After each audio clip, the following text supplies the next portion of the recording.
Hi guys. तो पिछले lecture में हम लोगों ने देखा कि प्लस आई इफ़ेक्ट क्या होता है, माइनस आई इफ़ेक्ट क्या होता है, लेकिन इन इफ़ेक्ट्स का यूज़ कहाँ होता है। आज के लेक्चर में हम वो डिस्कस करने वाले हैं। यानी हम इस लेक्चर में मेनली एप्लीकेशन बेस्ड चीज़ें डिस्कस करेंगे। एप्लीकेशन फिजिक्स की इंडक्टिव इफ़ेक्ट की आपने कहीं ना कहीं ज़रूर सुना होगा, ज़रूर पढ़ा होगा कि 3 डिग्री कार्बोकेटाइन 2 डिग्री से ज़्यादा स्टेबल होता है। पर ऐसा क्यों होता है, उसको जानने की कोशिश करेंगे आज। तो शुरू करते हैं पढ़ाना। तो हम स्टार्ट करेंगे एप्लीकेशंस ऑफ इंडक्टिव इफेक्ट से। इसके मेनली दो एप्लीकेशंस होते हैं। फर्स्ट जो होता है वो है कि स्टेबिलिटी ऑफ इंटरमीडिएट्स, कि जो इंटरमीडिएट्स होते हैं उनकी स्टेबिलिटी कैसे डिसाइड करें, इंटरमीडिएट्स। और जो सेकंड होता है वो होता है एसिडिटी एंड बेसिसिटी कंपैरिजंस। बहुत क्वेश्चंस आते हैं इन दोनों ही टॉपिक से एग्ज़ाम्स में, हर एक एग्ज़ाम में आते हैं कंपैरिजंस। तो इनको इस डिटेल में करने की कोशिश करेंगे। शुरू करते हैं स्टेबिलिटी ऑफ इंटरमीडिएट से। इसको समझने के लिए सबसे पहले हमें पता करना होगा, समझना होगा कि ये इंटरमीडिएट्स क्या चीज़ है। इंटरमीडिएट एक वो स्पीशी है जो कि रिएक्शन के दौरान बनती है और कंज्यूम हो जाती है। हम इस इंटरमीडिएट्स को ज़्यादातर इंटरमीडिएट्स को हम आइसोलेट नहीं कर सकते, लेकिन ऐसा नहीं है कि हम कर ही नहीं सकते। काफ़ी इंटरमीडिएट्स ऐसे भी हैं जिनको हम आइसोलेट कर सकते हैं। तो मेनली 3 टाइप के इंटरमीडिएट्स होते हैं। एक होते हैं कार्बोकैटाइन्स, एक होते हैं कार्बनाइन्स और एक होते हैं कार्बन फ्री रेडिकल्स। मेनली ये 3 टाइप के इंटरमीडिएट्स हमको इनकी स्टेबिलिटीज़ के बारे में हमको चीज़ें जाननी है। पर इनकी स्टेबिलिटीज़ जानने से पहले हमको ये पता करना होगा कि ये एक्चुअल में है क्या। ये कौन सा इनमें से इलेक्ट्रॉन रिच है, कौन सा इलेक्ट्रॉन डेफिशिएंट है, इलेक्ट्रॉन्स किसको ज़्यादा चाहिए। इलेक्ट्रॉन्स के बेसिस पे हम इनको थोड़ा डिफ्रेंशिएट करने की कोशिश करते हैं। तो आपका जो कार्बोकैटायन है वो कुछ इस तरह दिखता है कि ये जो स्पीशी है वो ट्राइगोनल प्लेनर होती है। ये जो कार्बन है वो sp2 हाइब्रिडाइज्ड होता है और इसमें 3 बॉन्ड पेयर होते हैं, 1 2 3, और 0 लोन पेयर होते हैं। इस पर लोन पेयर कोई नहीं होता, इस पर एक पॉजिटिव चार्ज होता है। ओवरऑल चार्ज कैसा होता है, पॉजिटिव। वहीं अगर हम फ्री रेडिकल को देखें तो ये sp2 होता है, लेकिन इस पे मैं स्टार लगाना चाहूँगा क्योंकि ये बदल सकता है। कभी कभी ये sp भी हो जाता है। तो अंडर सर्टेन कंडीशंस ये चीज़ें बदल जाती हैं। फ़िलहाल के लिए आप समझिए कि ये sp2 है। मेन चीज़ इसमें 3 बॉन्ड पेयर हैं और एक अनपेयर्ड इलेक्ट्रॉन है। इसको हम लोन पेयर नहीं बोलेंगे। तो सबसे इम्पोर्टेंट चीज़ ये है। तो इसमें टोटल इलेक्ट्रॉन्स कितने हुए, 6 इलेक्ट्रॉन्स, क्योंकि 3 बॉन्ड पेयर हैं, हर एक बॉन्ड पर 2 इलेक्ट्रॉन होते हैं, तो टोटल 6 इलेक्ट्रॉन। इस पर टोटल इलेक्ट्रॉन कितने हुए, 6 इलेक्ट्रॉन तो थे ही, एक इलेक्ट्रॉन और आ गया तो 7 इलेक्ट्रॉन हुए टोटल। तीसरी जो हमारी स्पीशी है वो है कार्बनाइन्स। अब कार्बनाइन क्या है, ये मेनली sp3 होते हैं, लेकिन इस पर भी मैं स्टार लगाना चाहूँगा कि ये भी कंडीशंस हालातों को देख के बदल जाते हैं। तो मेन जो चीज़ है इसमें भी 3 बॉन्ड पेयर है, प्लस जो एडिशनल बात है वो है इसमें एक लोन पेयर है। यही सब कुछ बदल देता है। तो ये टोटल इलेक्ट्रॉन कितने हो गए, 8 इलेक्ट्रॉन। जितनी इम्पोर्टेंट ये बातें हैं उतनी ही इम्पोर्टेंट ये बात है कि तीनों स्पीशीज़ चार्ज्ड स्पीशीज़ है। और अगर मैं आपको बताऊं तो चार्ज जो न्यूट्रल स्पीशीज़ होती हैं वो चार्ज्ड स्पीशीज़ से ज़्यादा स्टेबल होती हैं। तो ये तीनों ही स्पीशीज़ चाहती हैं अपने चार्ज को कम करना। किसी के ऊपर पॉजिटिव चार्ज है तो उसको नेगेटिव चाहिए, किसी के ऊपर नेगेटिव चार्ज है तो उसको पॉजिटिव चाहिए। और ये जो बीच का है ये बहुत ही खेल बिगाड़ता है। ये बहुत ही ज़्यादा इम्पोर्टेंट चीज़ है। और एक मिस्टेक हुई। एक ये कार्बन कार्बोकेटाइन चार्जड स्पीशीज़ है, लेकिन ये जो फ्री रेडिकल होता है वो एक न्यूट्रल स्पीशीज़ होता है। एक न्यूट्रल स्पीशी है, ये चार्ज्ड नहीं है, सॉरी फॉर दैट। तो अगर हम देखें कि कौन इलेक्ट्रॉन रिच है, कौन इलेक्ट्रॉन डेफिशिएंट है उस बेसिस पे, तो इस पे 6 इलेक्ट्रॉन है। हर एक को ऑक्टेट कंप्लीट करना होता है, तो ये इलेक्ट्रॉन डेफिशिएंट है। कौन? कार्बोकेटाइन। जो फ्री रेडिकल है वो भी इलेक्ट्रॉन डेफिशिएंट है। क्यों? क्योंकि इसके पास 7 इलेक्ट्रॉन है। लेकिन ये जिसके पास ऑलरेडी 8 इलेक्ट्रॉन है, एक एक्स्ट्रा नेगेटिव चार्ज है, ये इलेक्ट्रॉन रिच स्पीशीज़ है। यही सबसे इम्पोर्टेंट बात है इसकी, जो इंडक्टिव इफ़ेक्ट को बेहतर बनाती है इनको स्टेबलाइज करने में। ये किस तरह स्टेबलाइज करता है इंडक्टिव इफ़ेक्ट, वो ही देखना है। अब बेसिक सा कॉमन सेंस है, अगर कोई इलेक्ट्रॉन डेफिशिएंट स्पीशीज़ है और वो अपनी डेफिशिएंसी को रिमूव करना चाह रही है, तो ऑब्वियस सी बात है कि वो इलेक्ट्रॉन्स लेना पसंद करेगी। और इलेक्ट्रॉन्स कैसे लेगी? कोई भी अगर इलेक्ट्रॉन डोनेटिंग ग्रुप उससे जुड़ा हुआ हो, पर्टिकुलरली अगर हम इंडक्टिव इफ़ेक्ट की बात कर रहे हैं, तो सिर्फ प्लस आई इफ़ेक्ट ही इलेक्ट्रॉन डेफिशिएंसी को कंप्लीट कर सकता है। इधर अगर बात करें तो चूँकि इलेक्ट्रॉन रिच है, अब ये इलेक्ट्रॉन रिच है क्योंकि नेगेटिव चार्ज भी है। चार्ज स्पीशी होने की वजह से क्या, ये अपने चार्ज को कम करना चाहती है। तो कम करने के लिए कौन से ग्रुप्स ये प्रेफर करेगी? Electron withdrawing groups. तो इस पे अगर इलेक्ट्रॉन विड्रॉइंग ग्रुप्स यानी माइनस आई अगर ग्रुप लगे होंगे, तो ये कार्बन आयंस की स्टेबिलिटी को बढ़ाएंगे। बात करें फ्री रेडिकल्स की, तो ये भी इलेक्ट्रॉन डेफिशिएंट स्पीशीज़ हैं, यानी इलेक्ट्रॉन डोनेटिंग ग्रुप्स। स्पेशली ये इस पे मैं स्टार लगा के बोलूँगा, specially plus I and minus I, यानी प्लस आई इसकी स्टेबिलिटी को बढ़ाएगा। ये बात नॉर्मल है क्योंकि ये इलेक्ट्रॉन डेफिशिएंट है। लेकिन माइनस आई ही, ओनली माइनस आई इफेक्ट ही ऐसा होता है जो कि इसकी स्टेबिलिटी को घटाता है। आगे जाके आप पढ़ोगे मेसोमेरिक रेजोनेंस, तो जो प्लस एम और माइनस एम जो मेसोमेरिक इफेक्ट्स होते हैं, प्लस एम हो या माइनस एम हो, दोनों ही फ्री रेडिकल की स्टेबिलिटी को बढ़ाते हैं। अब ये कैसे हो गया, ये तभी देखेंगे। लेकिन सिर्फ माइनस आई ही है जो फ्री रेडिकल की स्टेबिलिटी को घटाता है। तो ये काफ़ी इम्पोर्टेंट स्पीशी बन जाती है फ्री रेडिकल हमारे पास। इसके क्वेश्चंस काफ़ी अच्छे आते हैं। तो ये हो गया बेसिक सा इंट्रोडक्शन इंटरमीडिएट्स के बारे में। अब हम स्टार्ट करते हैं इसके क्वेश्चंस को, यानी अब जो मेन पार्ट है हमारा स्टेबिलिटी ऑफ इंटरमीडिएट्स, उनको देखते हैं वो किस तरह स्टेबलाइज हो रही हैं थ्रू क्वेश्चंस के थ्रू देखेंगे हम कि किस टाइप से चीज़ें आगे वर्क करती हैं। उससे पहले अगर मैं एक समरी टाइप का लिखना चाहूँ इस इंटरमीडिएट्स के बारे में, तो मैं लिखूँगा कि जो कार्बोकैटाइंस होते हैं वो डायरेक्टली प्रोपोर्शनल होते हैं, यानी इनकी जो स्टेबिलिटी है, स्टेबिलिटी ऑफ कार्बोकैटाइन, वो डायरेक्टली प्रोपोर्शनल होती है इलेक्ट्रॉन डोनेटिंग ग्रुप्स की, और इन्वर्सली प्रोपोर्शनल होती है इलेक्ट्रॉन विड्रॉइंग ग्रुप की। सेम अगर मैं कार्बन एनायंस के बारे में बात करूं, तो जस्ट अपोजिट होता है।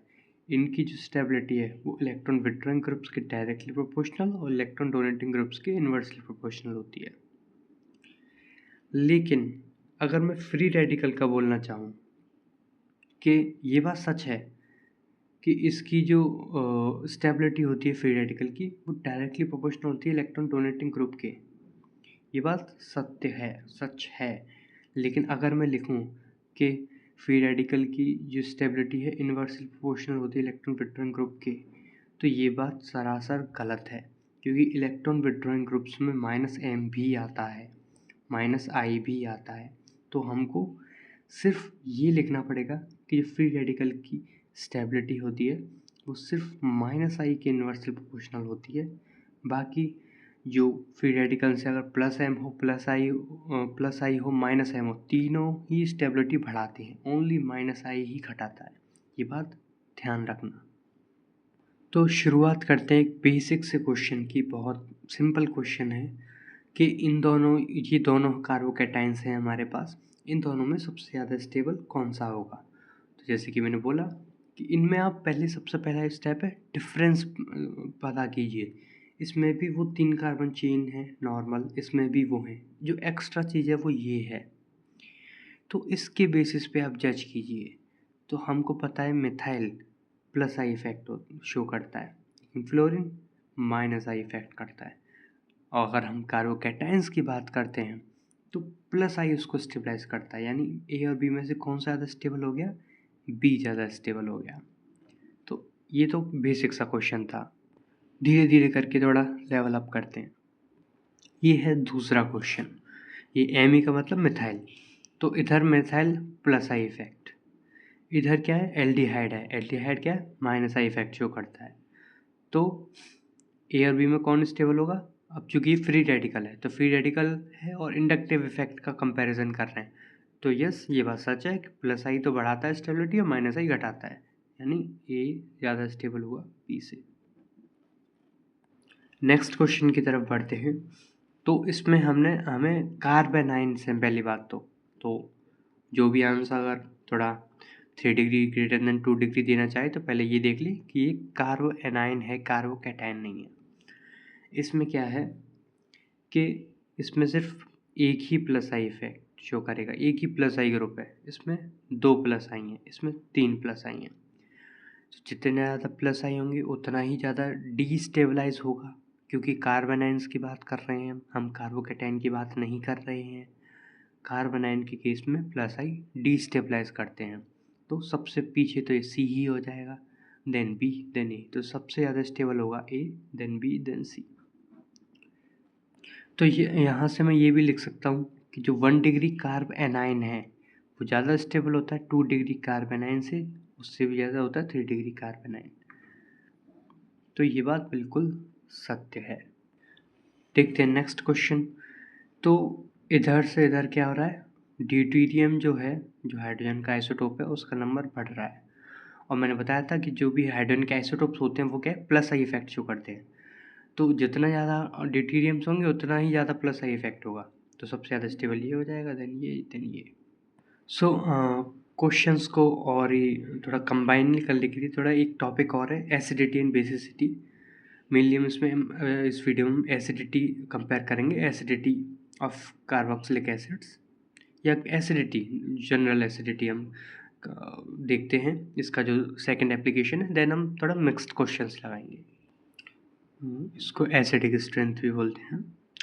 तो ये एसिडिक स्ट्रेंथ है क्या चीज़, जैसे नाम है एसिडिक स्ट्रेंथ यानी एसिड। पहले हमें समझना पड़ेगा एसिड क्या चीज़ है, एसिड क्या है और उसकी पावर हमें कंपेयर करनी है। तो एसिड क्या होता है, तो सिंपल टर्म्स में अगर मैं बोलूँ तो वो स्पीशीज़ जो कि H+ आयंस दे सकते हैं। अगर मैं कंसीडर करूँ एग्जांपल के लिए कि कोई स्पीशी है AH और ये ए नेगेटिव प्लस H+ आयंस, ये H+ आयंस दे सकती है, तो ये स्पीशीज़ को हम एसिड बोलेंगे। आई होप ये बेसिक नॉलेज आपको होगी। और इसका जो डिसोसिएशन है या जो इसको हम जो टूट रहा है जिसका जो के इक्विलिब्रियम है हम उसको Ka बोलते हैं, यानी एसिड डिसोसिएशन कांस्टेंट। तो किसी की एसिडिटी अगर ज़्यादा है तो हम इसमें ऐसा क्या देखें कि हमें ये पता चले कि उसकी एसिडिटी ज़्यादा है। सबसे इम्पोर्टेंट चीज़ है, जितने ज़्यादा वो H+ आयंस रिलीज़ करेगा उसकी एसिडिटी उतनी ही ज़्यादा होगी। H+ आयंस जितने रिलीज़ करेगा वो किस चीज़ पे डिपेंड करता है, पहली चीज़ Ka, फॉरवर्ड रिएक्शन कितनी हो रही है, क्योंकि H+ आयन बनाना है तो फॉरवर्ड रिएक्शन फेवर होनी चाहिए। तो सबसे इम्पोर्टेंट चीज़ क्या है, फॉरवर्ड रिएक्शन शुड फेवर।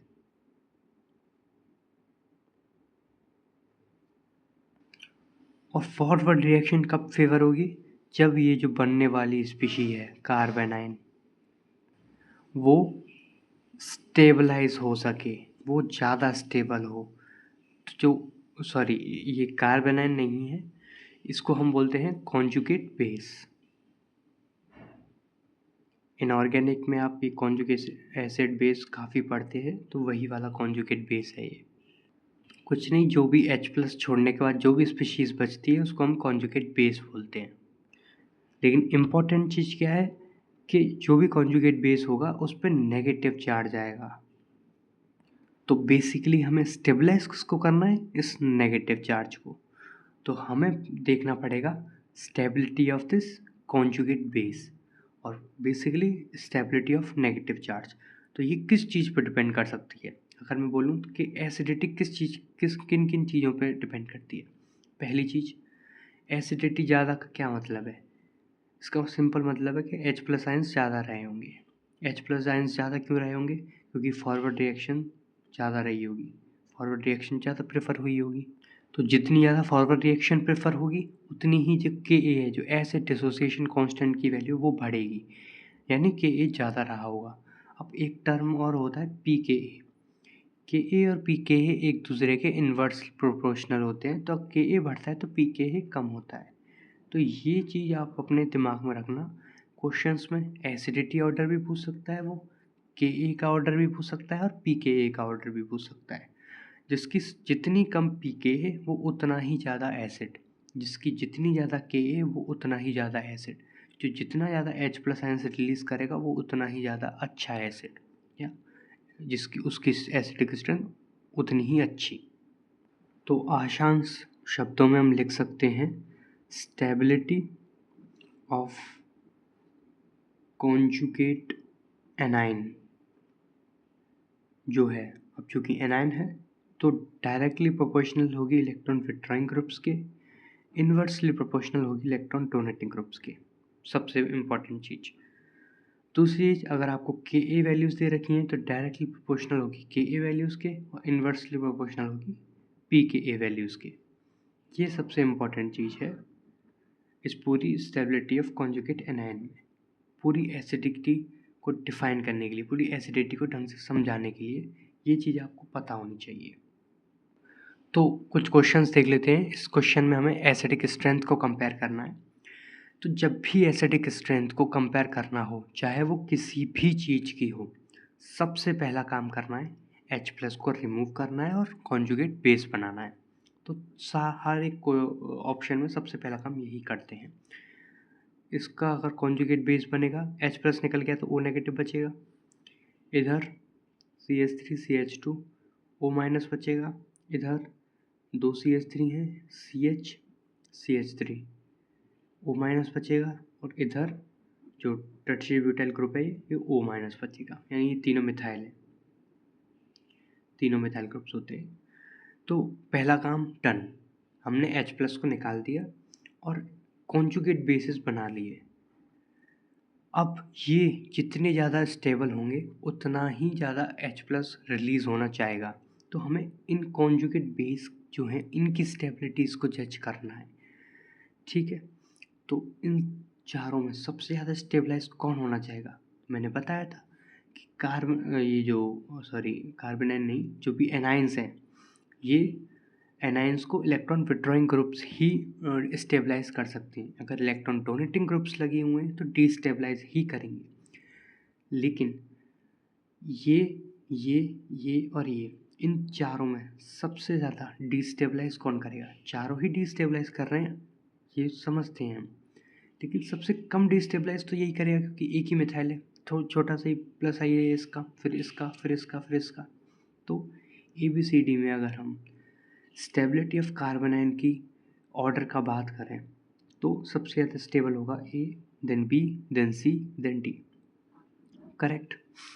ये किसका ऑर्डर है? Stability of conjugate base.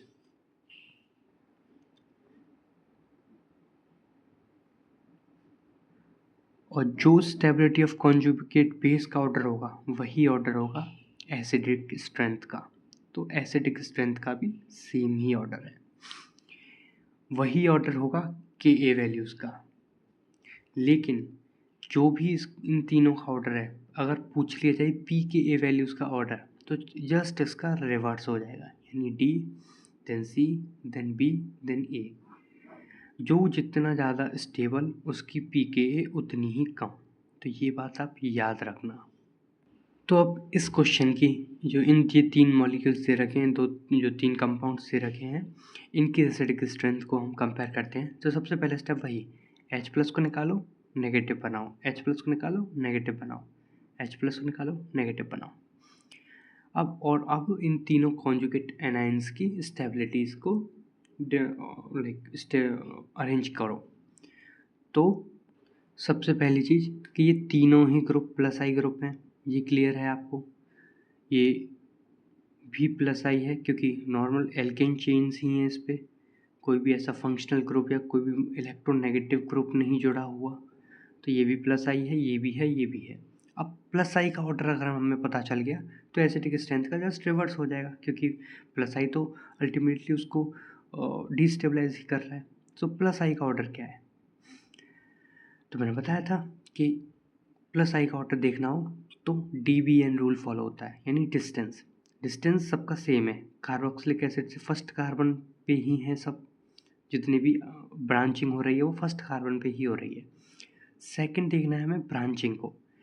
इसमें इसका ये जो कार्बन है इससे 3 ब्रांच हो रही हैं, 1 2 3, इससे 3 ब्रांच हैं, लेकिन इससे 2 ही ब्रांच हैं। तो ये तो सबसे पीछे हो गया, किस मामले में, प्लस आई ऑर्डर के मामले में। देन मैंने बोला था थर्ड नंबर होता है नंबर चेक करना, नंबर ऑफ कार्बन्स। तो ऑब्वियस सी बात है कि इसमें ज़्यादा नंबर ऑफ कार्बन्स है, तो ये इसका प्लस आई ज़्यादा होगा। तो प्लस आई का ऑर्डर क्या आएगा, C का ज़्यादा B से और B का ज़्यादा A से। ये किसका ऑर्डर है, प्लस आई का। ये एसिडिक स्ट्रेंथ नहीं है, ये प्लस आई है।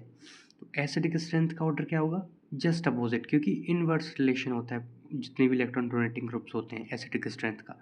तो एसिडिक स्ट्रेंथ का ऑर्डर क्या आ जाएगा, ए सबसे ज़्यादा स्टेबल, देन बी, देन सी। तो ये होता है आपका फाइनल करेक्ट आंसर। इस क्वेश्चन में एसिडिटी कंपेयर करो तो इसमें भी सेम वही बात, H+ निकालो, नेगेटिव बनाओ, H+ निकालो, नेगेटिव बनाओ। और अब देखो ये नेगेटिव कौन से कंपाउंड में ज़्यादा स्टेबलाइज हो रहा है।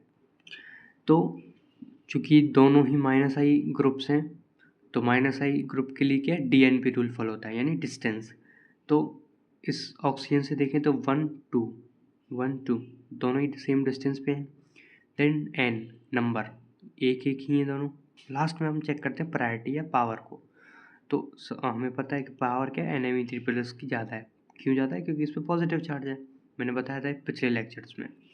तो A अगर इसको नाम दे, इसको B, तो सबसे ज़्यादा स्टेबल कौन होगा, B वाला ज़्यादा स्टेबल। तो एसिडिक स्ट्रेंथ भी ये किसका ऑर्डर है, एसिडिक स्ट्रेंथ का। सो आई होप ये क्वेश्चन क्लियर हो गया होगा। अब एसिडिटी कंपेयर करते हैं इस क्वेश्चन में। तो एसिडिटी कंपेयर करने के लिए क्या है, हमें पहली बात तो ये कॉमन चीज़ें ढूंढनी है। ये कार्बोक्सिलिक एसिड की हमें एसिडिटी कंपेयर करनी है। तो सबसे पहला काम क्या है, H+ निकाल के नेगेटिव बनाना। तो हर एक क्वेश्चन में सबसे पहले ये काम यही करना है। अब चेक करना है इसकी स्टेबिलिटी को। ये डिफरेंट ग्रुप्स अटैच्ड हैं, तो जितने भी एनायनिक स्पीशीज़ होते हैं वो प्लस आई इफेक्ट शो करते हैं। तो ये प्लस आई ग्रुप है और अच्छे खासे प्लस आई होते हैं। मिथाइल भी एक प्लस आई है पर इसके कंपैरिजन में वीक है। जो क्लोरीन है वो माइनस आई इफेक्ट है। अब ये SO3 क्या है, SO3 याद रखना एक माइनस आई इफेक्ट है, प्लस आई इफेक्ट नहीं है। अब इस पे भी नेगेटिव चार्ज है, पर ये क्यों नहीं है, इसको थोड़ा सा देखते हैं। क्योंकि ये जो क्वेश्चन लिया है वो मैंने सिर्फ यही समझाने के लिए लिया है कि ये माइनस आई इफेक्ट होता है, सॉरी ये माइनस आई इफेक्ट होता, सॉरी ये प्लस आई इफेक्ट नहीं होता, माइनस आई इफेक्ट होता है। SO3 माइनस प्लस आई होना चाहिए क्योंकि इस पर नेगेटिव चार्ज है, लेकिन ये प्लस आई नहीं होता, माइनस आई होता है। अब इसमें और इसमें क्या फ़र्क है इतना कि COO माइनस प्लस आई है लेकिन SO3 माइनस माइनस आई है। इनफैक्ट अगर मैं बोलूँ कि COOH कैसा ग्रुप है, माइनस आई, H+ निकलने के बाद जो COO माइनस बचेगा वो कैसा ग्रुप है, प्लस आई। ये बात सही है। अगर मैं पूछूँ SO3H कैसा ग्रुप है, माइनस आई, H+ निकलने के बाद जो SO3- बचेगा वो कैसा ग्रुप है? वो भी -I है। बहुत ही इम्पोर्टेंट चीज़ है ये, याद रखना कि SO3H भी -I होता है, SO3- भी -I होता है। अब ये ऐसा क्यों हुआ? तो इसका अगर थोड़ा स्ट्रक्चर देखें हम कार्बोक्सिलेट का, तो इस टाइप का है। SO3 का देखें तो इस टाइप का है। अब थोड़ा हम रेजोनेंस में देखेंगे, अगर आपको थोड़ा बेसिक नॉलेज भी है तो ये क्या है, ये कॉन्जुगेशन में रहता है नेगेटिव चार्ज। तो ये नेगेटिव चार्ज क्या है, पूरे पे फैला हुआ होता है। तो इसकी जो डेफिशिएंसी है वो ऑलमोस्ट ख़त्म हो जाती है, यानी ये डेफिशिएंट होता ही नहीं। तो अगर ये डेफिशिएंट ही नहीं होगा तो ये कार्बन चेन से इलेक्ट्रॉन ही नहीं खींचेगा, तो ये इलेक्ट्रॉन डोनेट करेगा। ठीक है, अब ये तो यहाँ भी हो रहा है, लेकिन अगर आप इधर ध्यान से देखो तो ये सिर्फ इस वाले पार्ट में हो रहा है। एक टाइम पे या तो ये इस वाले पार्ट पे होगा या ही इस वाले पार्ट पे होगा। किसी एक पर्टिकुलर टाइम पे ये वाला जो बॉन्ड है ये वाला तो हमेशा रहेगा। तो इस डबल बॉन्ड O की वजह से इस सल्फर पे थोड़ा सा डेल्टा पॉजिटिव बनेगा। ये जो डेल्टा पॉजिटिव है वो बहुत कम होगा, उतना ज़्यादा नहीं होगा, लेकिन होगा। तो इस डेल्टा पॉजिटिव की वजह से क्या है, सल्फर कार्बन चेन से इलेक्ट्रॉन खींचेगा देने की बजाय। इसलिए SO3H हो या SO3- हो, दोनों ही -I इफेक्ट होते हैं, याद रखना। तो इसका ऑर्डर क्या है? अब मैंने बोला SO3- है, लेकिन थोड़ा सा लाइक इतना भी स्ट्रॉन्ग -I नहीं कि क्लोरीन को बीट कर जाए। तो सबसे ज़्यादा -I तो C का ही होगा। तो जितना ज़्यादा -I उतनी ज़्यादा स्टेबिलिटी, C का सबसे ज़्यादा। देन होगा D वाले का, क्योंकि ये थोड़ा सा ही सही लेकिन -I एटलीस्ट थोड़ा सा तो है। देन होगा ये B वाले का, क्योंकि इन दोनों में +I इसका ज़्यादा है, तो +I तो डिस्टेबलाइज करता है, तो कम वाले +I को लेंगे। देन सबसे लास्ट में A। आई होप ये काफ़ी इंपॉर्टेंट क्वेश्चन था, आपको समझ में आया होगा। इस क्वेश्चन को देते हैं, तो इसमें भी सबसे पहले वही काम करो, H+ हटाओ, नेगेटिव बनाओ। अब याद, ये क्या है, फॉर्मिक एसिड, और ये ग्रुप को बोलते हैं हम फिनाइल, यानी बेंजीन ग्रुप है। तो याद रखना कि फॉर्मिक एसिड ज़्यादा उसकी एसिडिक स्ट्रेंथ ज़्यादा होती है देन इस वाले ग्रुप से। ऐसा क्यों हुआ? क्योंकि ये जो देखो, ये COOH वाला जो पार्ट है, COO- वाला, ये तो दोनों में कॉमन है। एक्स्ट्रा पार्ट क्या है, ये इधर हाइड्रोजन है और इधर क्या है, PHCH2 है। ठीक है, तो फिनाइल रिंग नहीं है डायरेक्ट, CH2 है पहले। तो CH2 क्या है, थोड़ा सा जैसे CH3 होता तो +I होता, तो ये भी थोड़ा सा +I है, थोड़ा कम है क्योंकि बेंजीन लगा हुआ है, लेकिन +I है। लेकिन ये तो न्यूट्रल है बिल्कुल। तो ये तो +I इसका कम है, अगर हम बोलेंगे तो इसका +I कम है, तो ये ज़्यादा एसिडिक होगा। तो हमेशा याद रखना, सेम ही रीज़न लगेगा कि SCOOH यानी जो फॉर्मिक एसिड है वो हमेशा ज़्यादा स्टेबल होगा किन किन टाइप के ग्रुप से। अगर ये जो ग्रुप है, यानी ये जो चीज़ है, ये PHCH2 की जगह अगर OHCH2 हो जाए, यानी इससे COOH जुड़ा हुआ है लेकिन ये ग्रुप आ जाए, इस केस में भी ये ही जीतेगा। दूसरा और क्या हो सकता है, अगर ये ट्रिपल बॉन्ड आ जाए, COOH, इस केस में भी फॉर्मिक एसिड जीतेगा। या फिर अगर बोला जाए तो NH2 आ जाए, CH2 और COOH, तो इस केस में भी यही जीता जाएगा। ठीक है, यानी यही ज़्यादा एसिडिक स्ट्रेंथ इसकी हाई हुई। तो ये किस चीज़ से हारेगा, ये हार जाएगा अगर इसके सामने ये SCOOH है, इसके सामने CH2 हो, COOH हो, ये तो कॉमन चीज़ें हैं। यहाँ अगर आयोडीन या कोई भी हैलोजन लगा हुआ होगा तो ये इसकी एसिडिक स्ट्रेंथ ज़्यादा हो जाएगी, याद रखना इस चीज़ को। तो क्लास का एक फाइनल क्वेश्चन ले लेते हैं और फिर इसको लेक्चर को एंड करते हैं। तो ये रहा वो फाइनल क्वेश्चन। इनको सबको एसिडिटी कंपैरिजन करना है आपको, एसिडिक स्ट्रेंथ किसकी ज़्यादा हुई, पूरा सीक्वेंस में अरेंज करना है। आप कुछ सेकंड खुद ट्राई कीजिए वीडियो पॉज करके। तो अब मैं स्टार्ट करता हूँ। तो इसमें अगर मेरे को दिखा SCOOH है, तो ये काफ़ी लोगों से ऊपर रहने वाला है। तो ये देख लेते हैं इस चीज़ से, ये जो एसिडिक स्ट्रेंथ, ये जो फॉर्मिक एसिड है, इस वाली स्पीशीज से किसकी एसिडिक स्ट्रेंथ ज़्यादा होगी। तो क्या इसकी ज़्यादा होगी? नहीं, ये मैंने जस्ट बताया PaCH2 इसकी ज़्यादा नहीं होगी। क्या इसकी ज़्यादा होगी? हो ही नहीं सकती, प्लस आई है। इसकी ज़्यादा होगी? नहीं हो सकती, ये भी प्लस आई है। क्या इसकी ज़्यादा होगी? हाँ, क्योंकि ये आयोडीन है, हैलोजन लगा हुआ है। क्या इसकी ज़्यादा होगी? नहीं हो सकती। क्या इसकी ज़्यादा होगी? हाँ, क्योंकि COH ये भी स्ट्रॉन्ग विड्रॉइंग ग्रुप होता है। तो सबसे ज़्यादा किसकी होगी? या तो E आएगा या G आएगा, लेकिन E और G में से भी कौन आएगा? जिसकी जो माइनस आई इफेक्ट है जिसका ज़्यादा होगा, तो COH का ज़्यादा होता है, तो सबसे पहले तो G आएगा, सबसे ज़्यादा स्टेबल G होगा। कब? जब H+ निकलने के बाद जो नेगेटिव बनाएगा, तो सब हर एक क्वेश्चन में आप H+ को निकालो और नेगेटिव बनाओ, तब कंपेयर करना है। तो G सबसे ज़्यादा स्टेबल होगा क्योंकि सबसे ज़्यादा यही खींचेगा। इसके बाद E आएगा। ऑब्वियस सी बात है कि ये दोनों ज़्यादा स्टेबलाइज है फॉर्मिक एसिड से। जो तीसरा है वो तो फॉर्मिक एसिड ही आएगा, यानी D। अब कंपेयर करते हैं बचे हुए लोगों में। तो GED हो गया, यानी ये हो गया, ये हो गया, ये हो गया। अब ये 4 बचे। तो अगर इन दोनों को देखें हम, तो इसमें सिर्फ प्लस आई लग रहा है, तो ये तो ऑब्वियस सी बात, दोनों के दोनों पीछे ही जाएंगे। अगर A और F को देखें, तो इसमें क्या है? PH ग्रुप है, इसमें OH ग्रुप है। तो आपको पता OH ज़्यादा इलेक्ट्रोनेगेटिव है, तो ये सबसे ज़्यादा डेफिशिएंसी के लिए लाइक इसको सबसे ज़्यादा खींचेगा। ये जो इधर जो नेगेटिव चार्ज बनेगा, इसको सबसे ज़्यादा कौन खींचेगा? OH। तो सबसे ज़्यादा F और A में सब कौन ज़्यादा स्टेबल होगा? F। देन आएगा A। अब इन दोनों की बात कर लेते हैं। दोनों ही डिस्टेबलाइज करेंगे, लेकिन जिसका प्लस आई ज़्यादा वो ज़्यादा डिस्टेबलाइज करेगा। तो सबसे ज़्यादा किसकी एसिडिक स्ट्रेंथ ज़्यादा होगी? C वाले की ज़्यादा होगी, क्योंकि एक इसमें एक मिथाइल ग्रुप है, इसमें मिथाइल ग्रुप है, तो इथाइल ग्रुप ज़्यादा अच्छा प्लस आई होता है, तो ज़्यादा डिस्टेबलाइज कर देगा। तो C then B। I hope ये क्वेश्चन क्लियर हो गया होगा आपको। सो नेक्स्ट लेक्चर में हम और भी अच्छे मिक्स्ड क्वेश्चंस लगाएंगे एक अच्छे लेवल के, और कोशिश करेंगे इसको और भी अच्छा बेहतर बनाने का, आपकी जो अंडरस्टैंडिंग है उसको और भी अच्छे से डेवलप करने का।